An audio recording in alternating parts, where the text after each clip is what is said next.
I like it. All right. The Ranger. Oh, boy.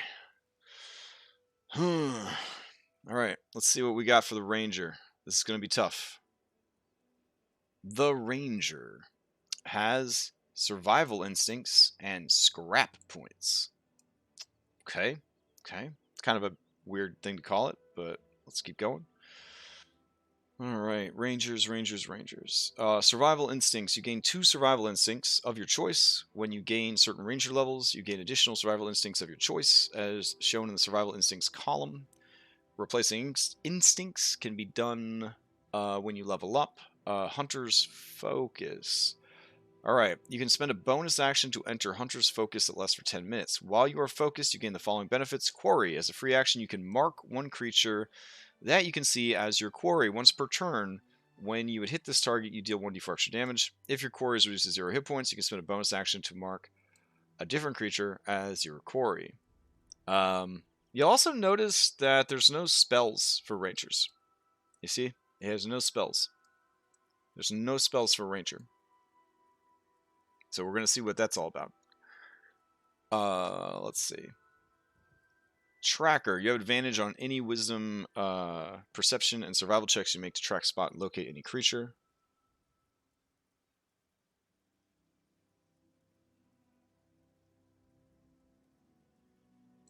I think the implication here, it's not very well written, is as a free action, you can mark one creature that you can see as your quarry. And then if your quarry is reduced to 0 hit points, you can spend a bonus action to mark a different creature as your quarry. I think they're trying to give you better action economy at the beginning of a fight, and then as the fight continues. But yeah, I could definitely see there being some confusion between that, because it's like, yeah, why is it a free action here, but then it's a bonus action here? You could just say, oh yeah. No, it doesn't even cost a point to do this. This is just something you're always doing.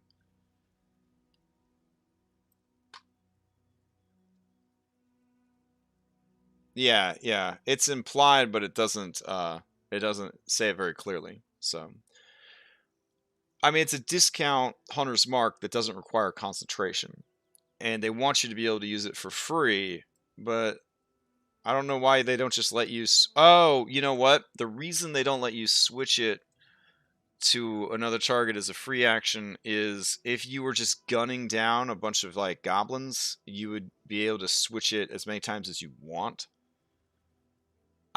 You could just word it like once per round you can switch it to a new target, maybe. Like if your quarry is reduced to 0 hit points, you can once per round switch it to another target, maybe.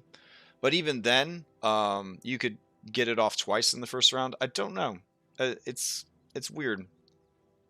So, yeah, have to just kind of mess with the language there a little bit.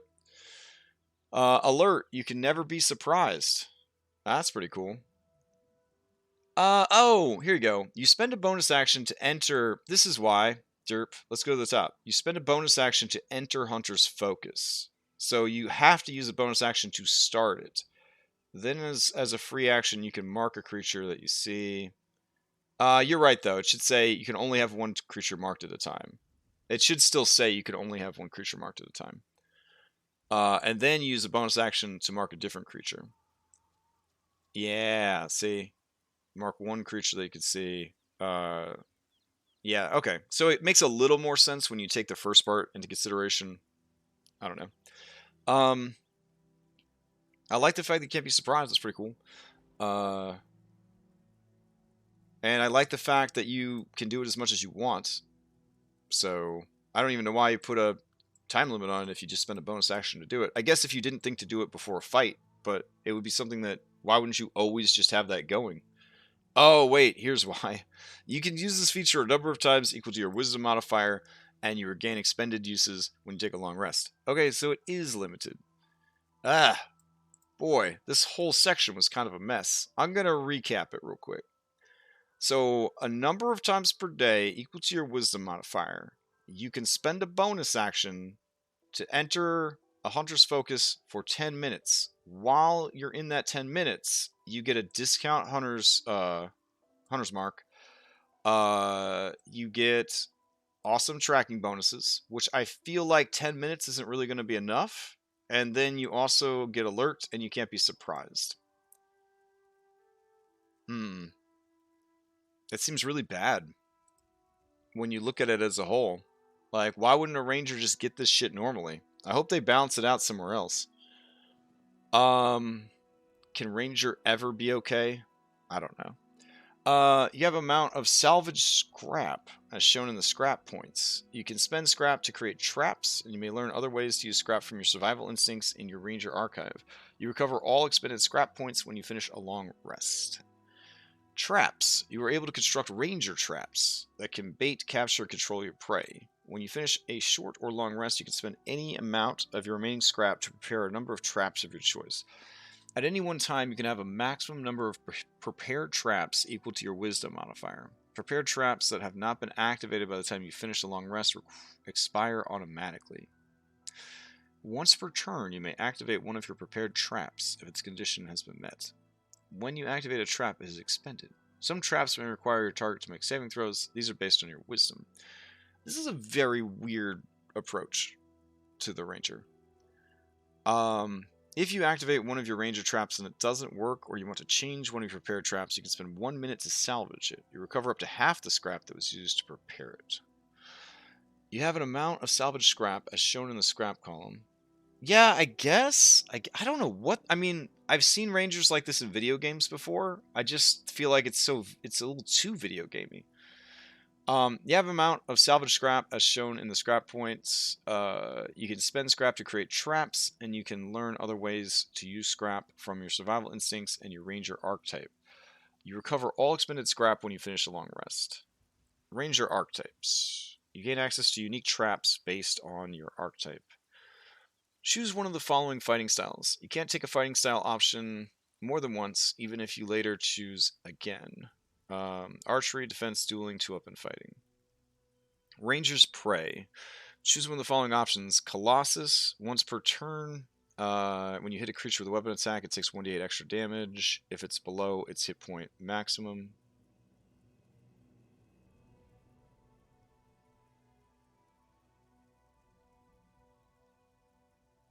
That's true. That's true. You just kind of say you had the traps ready. Giant Killer. When a larger creature within 5 feet of you hits or misses you with an attack, you can use a reaction to attack that creature immediately after its attack, provided that you can see the creature. And Horde Breaker. Once during your turn, when you make a weapon attack, you can make another weapon attack with the same weapon against a different creature that is within 5 feet of the original and within range of your weapon. Okay. Extra attack, defensive tactics. Choose one of the following options. Escape the Horde. Opportunity attacks against you are made with disadvantage.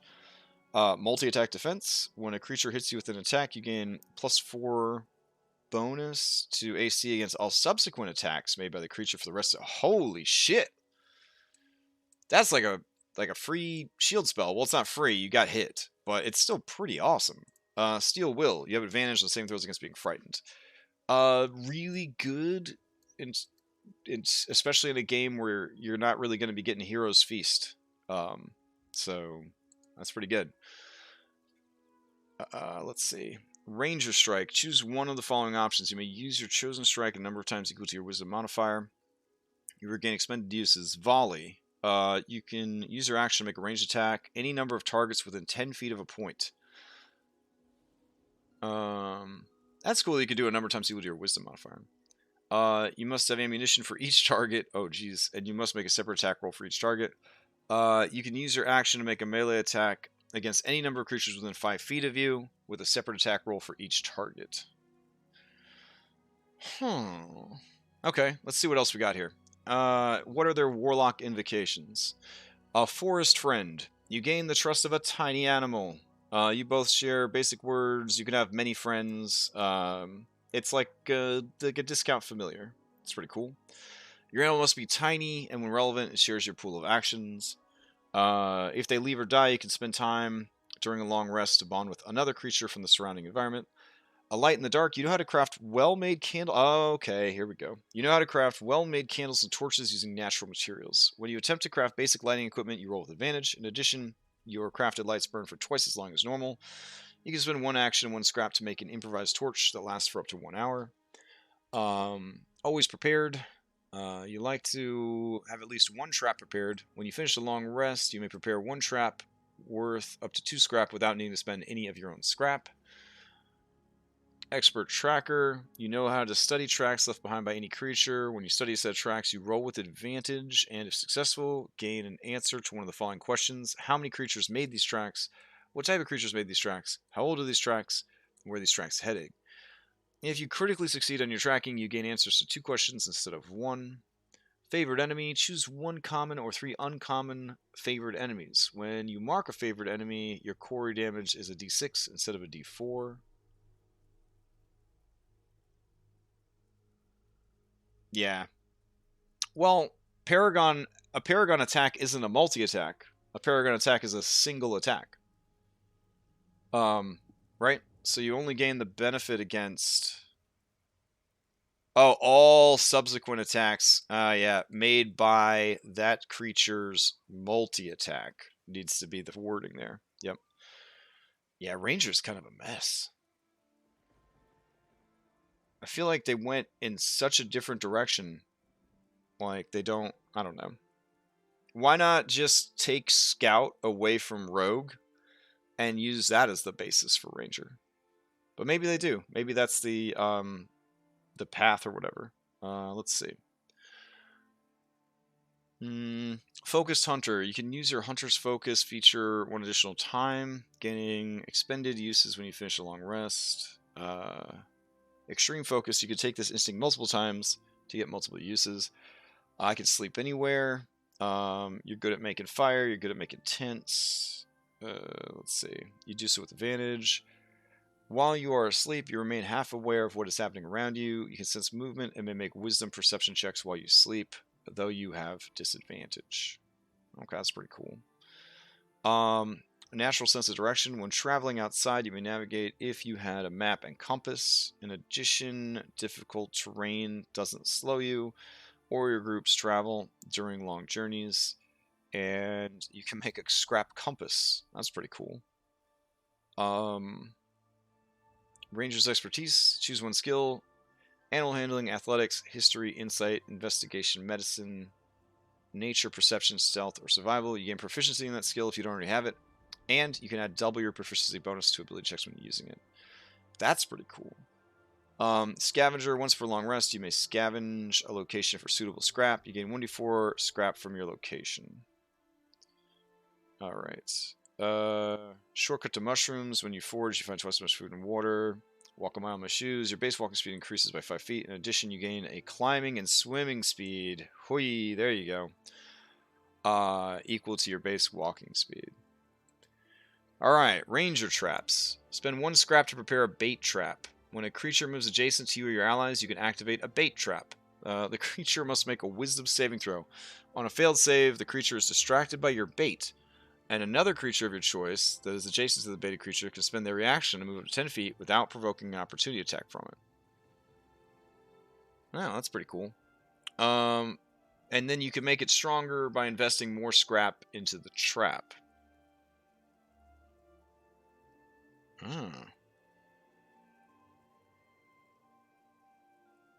Okay.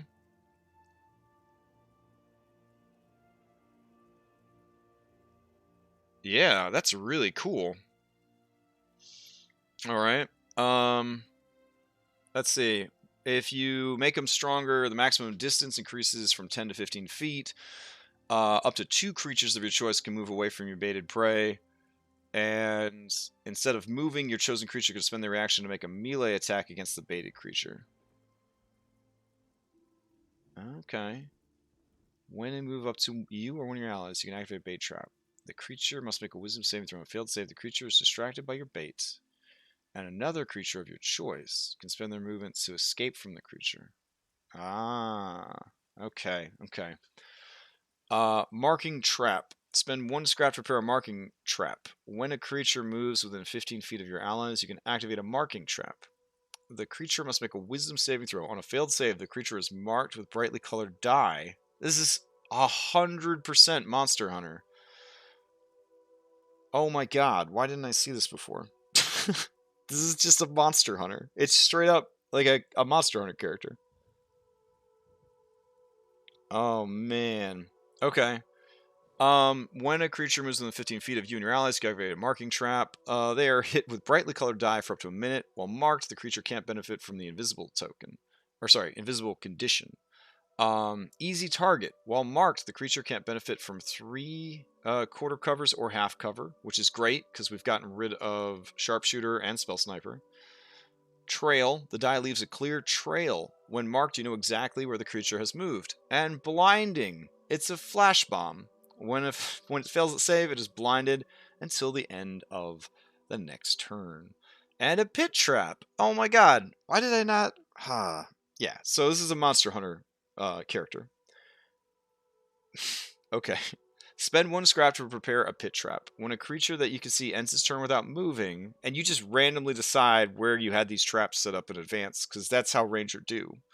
You can activate a pit trap. Let's see. The creature must make a wisdom saving throw on a failed save. It falls into a 5 foot by 5 foot pit trap that is 10 feet deep. The creature must be on the ground, and the ground must be sufficiently deep and soft.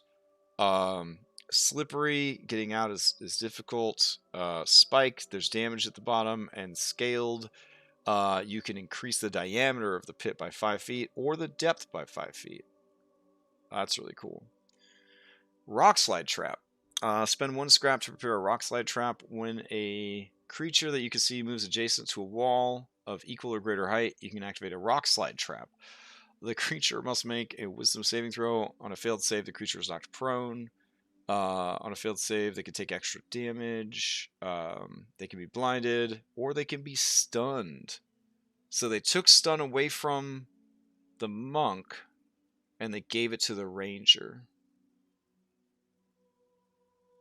And the ranger still has to spend 4 scrap budget to try and get a stun effect. That's how powerful stun is. Alright. Snare trap.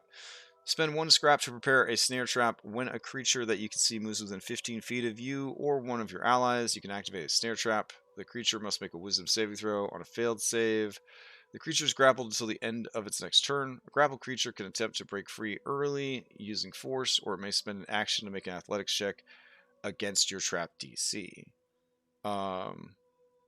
Alright, attempts to break free are at disadvantage. You take piercing damage. On a failed save, the creature is grappled for 1 additional turn. Wow, that's really cool. Alright, stench trap. When a creature that you can see makes a weapon attack against you or one of your allies, activate a stench trap. So this is a dung bomb. The creature must make a wisdom saving throw. On a failed save, the creature is marked with a disgusting scent until the end of its turn, and it must make its attack with disadvantage. It can cause sneezing. It can cause poison. And it can cause poison damage. That's really cool. That definitely brought it back around. I was like, where the hell are they going with this? And then they definitely brought it back around. Rangers are skilled trackers, hunters, and trappers. But no 2 rangers hunt the same.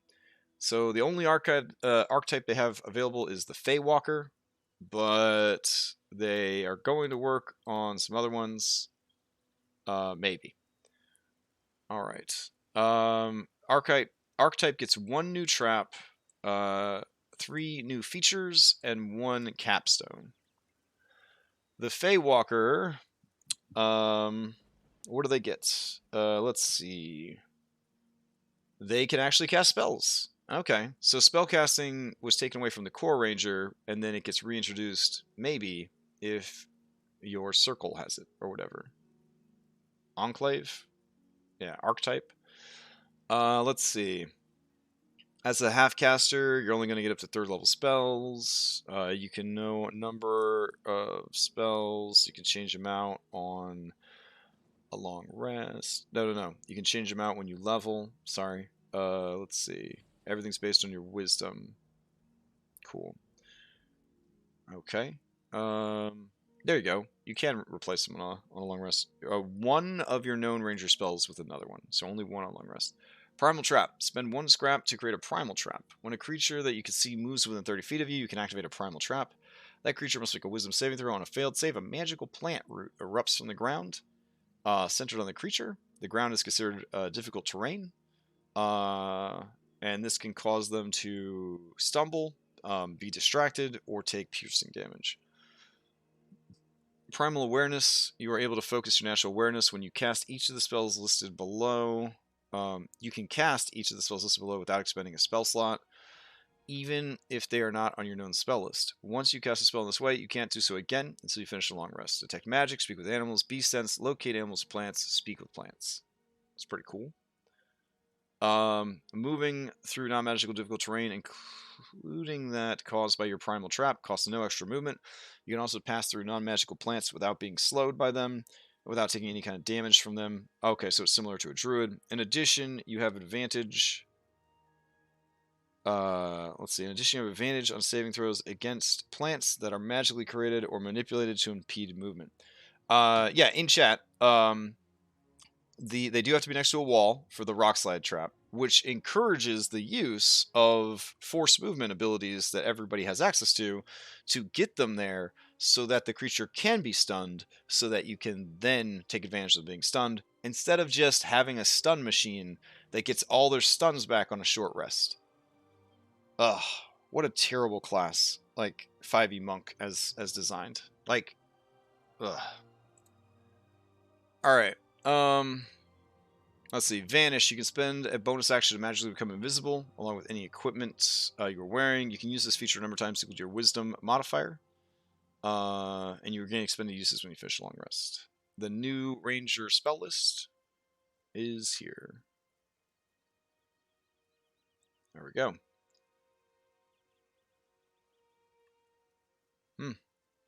That's pretty neat. It's very bold rework of the Ranger, and I do like the Monster Hunter angle, which is pretty fun.